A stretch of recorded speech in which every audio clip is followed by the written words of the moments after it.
Assalamualaikum warahmatullahi wabarakatuh.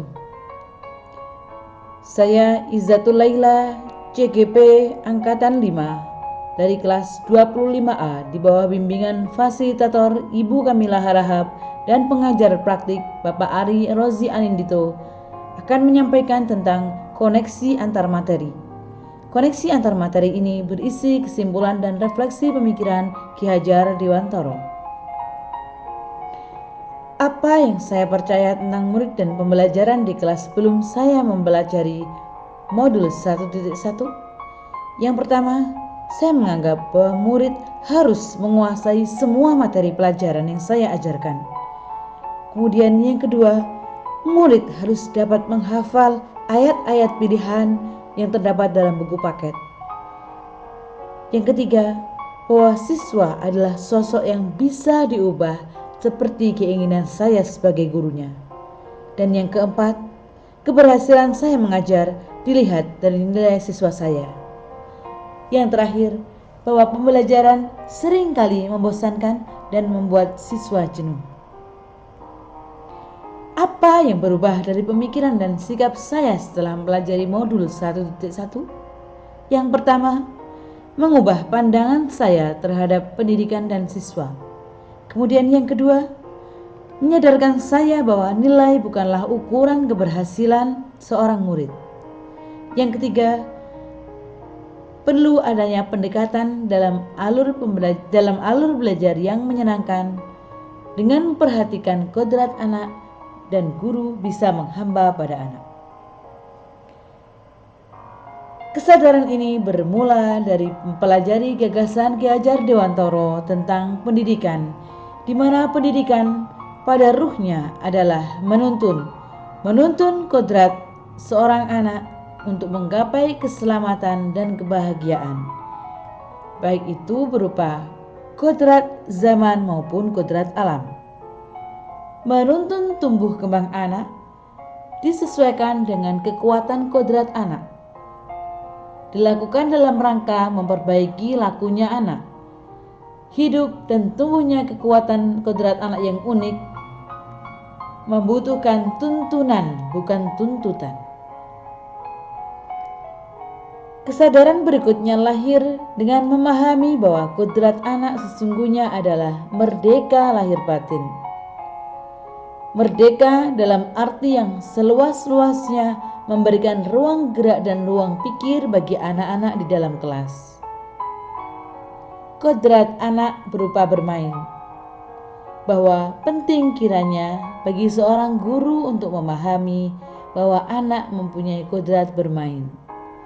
Jika kita dengan tepat memberikan itu pada anak-anak, baik dalam berupa ice breaking maupun berupa treatment yang lain, metode pembelajaran, selingan-selingan pembelajaran, maka anak akan dengan senang hati mengikuti pembelajaran di dalam kelas.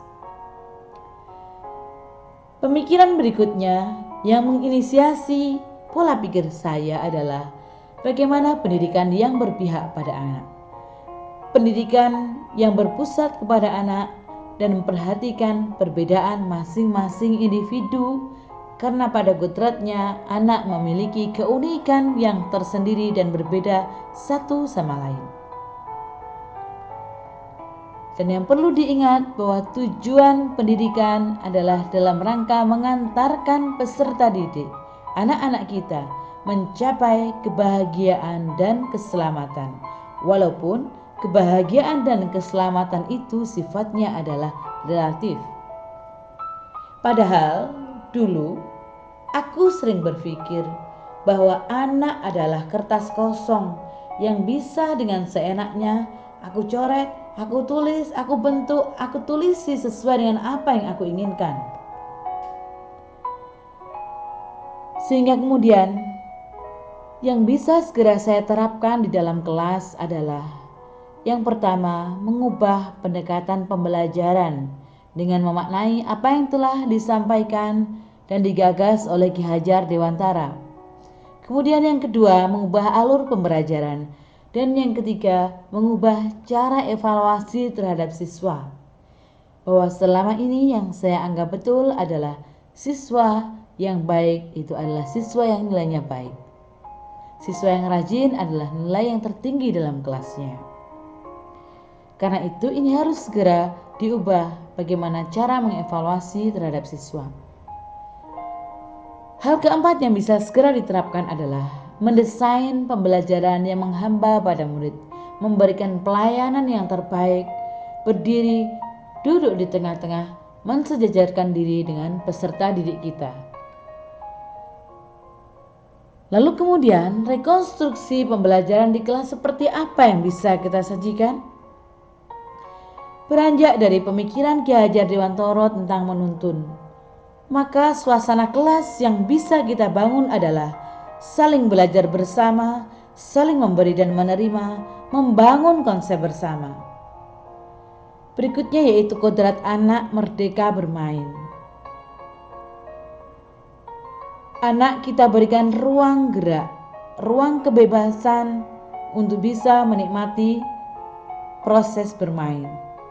Karena sejatinya kodratnya secara alam mereka adalah anak. Suasana kelas yang akan muncul di benak saya adalah kelas begitu semarak dan interaktif karena sang guru aktif menggunakan permainan sebagai strategi pembelajaran untuk mengambil ibroh-ibroh, untuk mengambil hikmah-hikmah yang tertuang dalam permainan tersebut. Atau guru juga bisa menggunakan ice breaking sebagai sebuah bentuk pemecah kebekuan di dalam kelas. Pemikiran Ki Hajar Dewantara yang berikutnya yaitu bahwa pendidikan berpihak pada anak. Suasana kelas yang saya bayangkan adalah anak-anak akan merasa nyaman belajar di kelas yang menampung segenap aspirasi dan kemampuannya menerapkan alur belajar merdeka. Saat anak dianggap sebagai kertas kosong yang bisa seenaknya diisi dan ditulis oleh guru, maka Ki Hajar Dewantara mengatakan bukan demikian. Oleh karena itu, suasana di kelas yang diharapkan muncul adalah bisa saling menguatkan karakter baik pada masing-masing diri individu, saling menghormati perbedaan satu sama lain. Pemikiran berikutnya yaitu tentang budi pekerti. Suasana di kelas yang diharapkan adalah terbentuk karakter secara komunal, kebaikan-kebaikan yang bisa dibangun bersama, saling menulari kebaikan satu sama lain antar anggota kelas. Tentang filosofi petani dan tukang kebun, sebagai pendidik kita harus menyadari betul bahwa tugas kita, tugas bersama dalam satu kelas adalah bagaimana saling merawat dan menjaga, saling meningkatkan kualitas masing-masing sesuai dengan minat dan bakat. Ing ngarsa song tulodo, ing madya mangun karso tutwuri handayani. Di depan memberikan teladan, di tengah membangun kekuatan dan terus berkarya, di belakang memberi dorongan. 3 hal inilah yang semakin menguatkan dan meyakinkan saya untuk bisa menerapkan prinsip-prinsip pendidikan Ki Hajar Dewantara di kota santri Jombang. Jombang beriman, bersih, indah, dan nyaman. Ada banyak sekali kebudayaan-kebudayaan yang bangun, yang terbit, yang muncul dari Kabupaten Jombang. Pada muaranya itu semua adalah dalam bingkai religi. Melihat dari struktur budaya, konteks sosial yang ada di Jombang, maka Jombang kental dengan budaya-budaya religius.